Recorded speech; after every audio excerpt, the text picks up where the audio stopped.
அனைவருக்கும் வணக்கம். நம்முடைய இயக்கம் என்பது நம்முடைய உயிரின் இயக்கம்தான். நம்முடைய உயிர் சக்தி தான் நமது பல்வேறு விதமான தேவைகளுக்காக பல நிலைகளிலும் பல தன்மைகளிலும் தன்னை வெளிப்படுத்தி கொள்கிறது.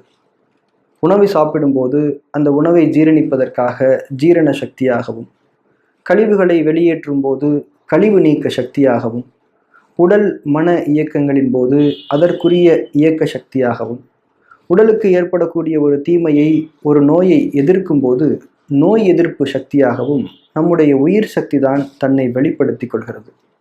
இதிலே நம்முடைய உடலின் இந்த நோய் எதிர்ப்பு சக்தி பற்றிய புரிதல்களை நாம் முழுமையாக்கி கொள்ள வேண்டும்.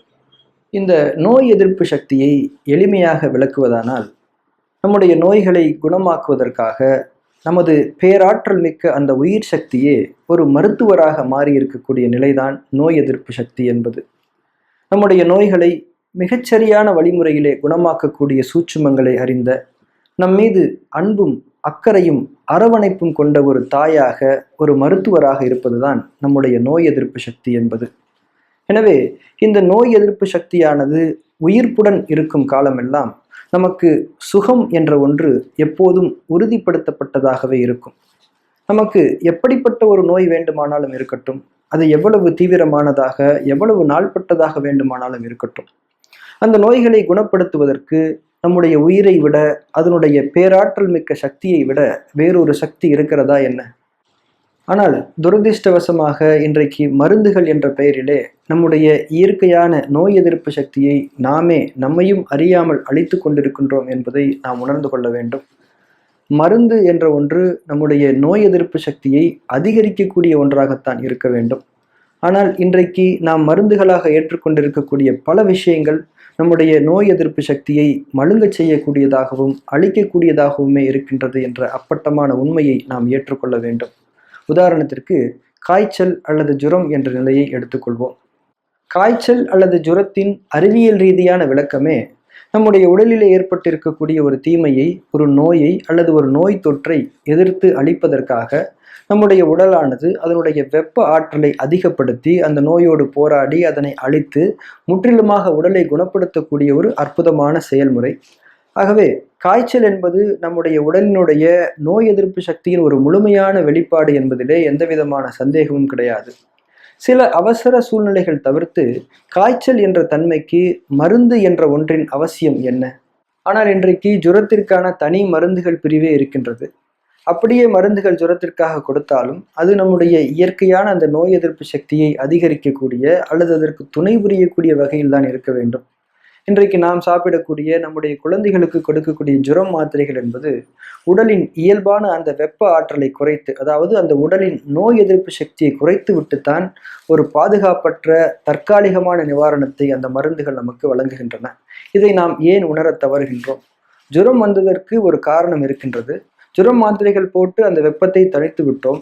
ஆனால் அந்த காரணம் உள்ளேயே அப்படியே இருக்கிறது என்பதை நாம் உணர வேண்டும். அந்த உள்ளேயே இருக்கக்கூடிய காரணமானது நோய்த்தன்மையின் சாரம் என்பதை கவனமாக நாம் தெரிந்து கொள்ள வேண்டும்.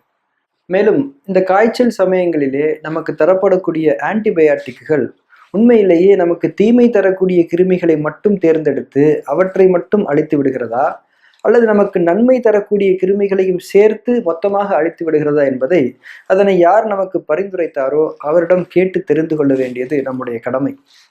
எனவே இந்த காய்ச்சல் விஷயத்திலும் அதற்கு தரப்படக்கூடிய மருந்துகள் விஷயத்திலும் நாம் மிகுந்த விழிப்புணர்வோடு செயல்பட வேண்டும். காய்ச்சல் என்பது நம்முடைய ஆரோக்கியத்திற்கு தேவையான மிகவும் அத்தியாவசியமான ஒரு நிகழ்வு என்பதை நாம் உணர்ந்து கொண்டாக வேண்டும். நான் முன்னரே சொன்னது போல காய்ச்சல் என்ற ஒன்றிற்கு மருந்து என்ற ஒன்று தேவையே கிடையாது. அதே நேரத்தில் நம்முடைய உடலின் அந்த நோய் எதிர்ப்பு சக்திக்கு உறுதுணை புரியக்கூடிய வகையிலே சில வாழ்வியல் முறைகளை மேற்கொள்வது நல்லது. காய்ச்சல் சமயத்திலே நம்முடைய உடல் மற்றும் மன இயக்கங்களை நிறுத்திவிட்டு உடலுக்கு பரிபூர்ணமான ஓய்வை கொடுப்பது மிகவும் நல்லது. காய்ச்சல் சமயத்திலே வெப்பம் அதிகமாக இருக்கும்போது, எங்கெல்லாம் வெப்பம் அதிகமாக இருக்கிறதோ அங்கெல்லாம் லேசாக ஈர துணியை வைத்து நனைத்து அந்த வெப்பத்தை சற்று குறைத்து கொள்வது நல்லது. அதே போல காய்ச்சலின் போது பசி என்பது அறவே இருக்காது. எனவே முற்றிலும் உணவை தவிர்த்துவிட்டு பரிபூரணமாக ஓய்வெடுப்பது மிகவும் நல்லது. நோய் கிருமிகளானது ஓரளவுக்கு எதிர்த்து அழிக்கப்பட்ட பின்னர் நம்முடைய உடல் வெப்பம் மெல்ல குறைய ஆரம்பிக்கும். அப்போது ஒரு மெல்லிய தாகம் ஏற்படும். அப்போது கொஞ்சம் மட்டும் தண்ணீர் குடித்துக் கொள்வது நல்லது. தாகம் முழுமையாக ஏற்படும் வரைக்கும் நிறைய தண்ணீர் குடிக்க வேண்டாம். அதே நேரத்திலே இந்த பால், பிரெட், பிஸ்கட், முக்கியமாக ஹார்லிக்ஸ் உள்ளிட்ட விஷயங்களை தொடவே கூடாது.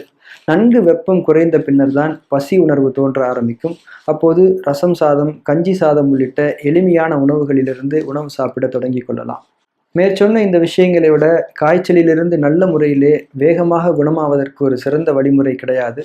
எனவே காய்ச்சல் அல்லது ஜுரம் என்பது நம்முடைய ஆரோக்கியத்தின் அரண் என்பதை புரிந்து கொண்டு, காய்ச்சல் சமயங்களிலே சரியான புரிதலோடு பொறுமையையும் அமைதியையும் மேற்கொண்டு ஆரோக்கியம் பெற வேண்டும்.